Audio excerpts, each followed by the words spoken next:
Remember that Trayvon Martin case, which the mainstream media is mostly ignoring now, but we're trying to stay on top of? Well, on CNN's Piers Morgan Live, the brother of George Zimmerman, the admitted killer in that case, showed up. His name is Robert Zimmerman, and he tried to justify comparing Trayvon Martin, right, the teenager that Zimmerman claims he killed in self-defense, who was armed with Skittles and iced tea, to a teen that was recently accused of shooting a baby boy in the face. And he actually put a picture up, I think it was on his Twitter, this is Robert Zimmerman, where he said one in the same or something like that, Trayvon Martin, the victim, and this other individual, the perpetrator. So Piers Morgan had him on, and they were talking about it, and the interview is disturbing and compelling all the same. Let's take a look at a little bit of it. Special. The second one, if I'm blatantly honest with you, I thought was bordering on outright racism.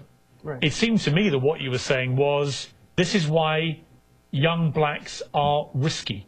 In other words, that is why my brother George did what he did to Trayvon Martin. Yeah, certainly that's one way to read it. And that seems to be the way that a lot of people have interpreted it. And I don't think Twitter is the place to make points about what you recall a year ago, because the recollections that I have, or that we have as a family specifically, are very different than what can be portrayed in 140 characters. Now, let's stop there.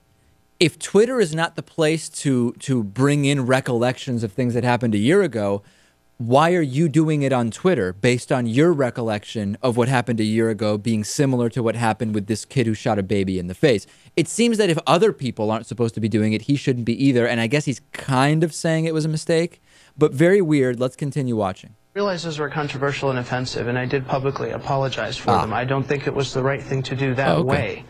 One of the point about the pictures was the larger point on the media and their honesty in portraying the person who encountered my brother February 26. We've been led to believe that it's a junior high school aged person because of the pictures, the way he's portrayed. Well, he was 17. Well, we'll never interview Trayvon Martin. We'll never see Trayvon Martin, but we have... You didn't dispute he was 17.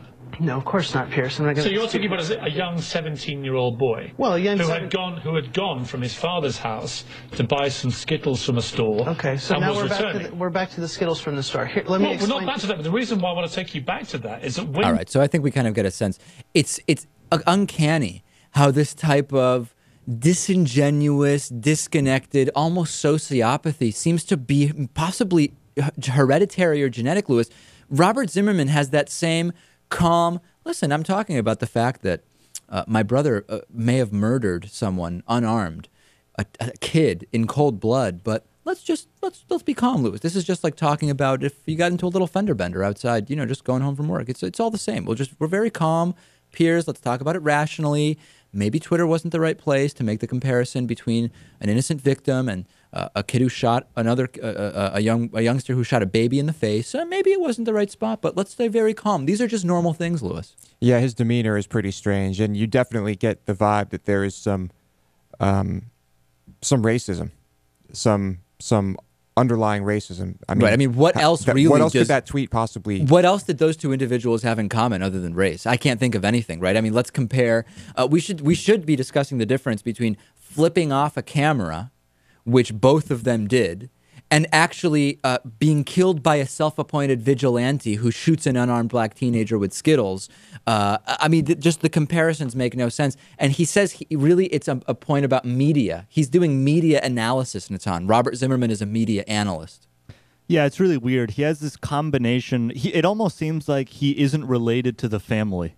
I mean, he talks about this as if he's an expert who is called in by Piers Morgan to discuss it. It's just I've never seen someone who isn't sociopathic talk this way about his own brother and his own family. It's incredible. Disturbing. It's very disturbing. Very strange stuff. Become a David Pakman Show member. That's the #1 way to support this program. It's very easy to do. You go to our website, davidpakman.com, click on membership, bright orange banner. Very, very easy. You'll get the bonus show, the archive of all of our shows dating all the way back to 2005. The first 2-3 years of shows in that archive, Lewis, I wish we could destroy, but we do keep them available. It's pretty bad. Well, maybe we could destroy them. Yeah, but they could be. But I feel like that'd be doing a disservice to the members. Exactly. Yeah. And you also get the entire program commercial-free in both audio and video form. Sign up today, davidpakman.com/membership. We'll be back next with Dennis Campbell, later with the Omaha mayor. Much more coming up. Stay with us.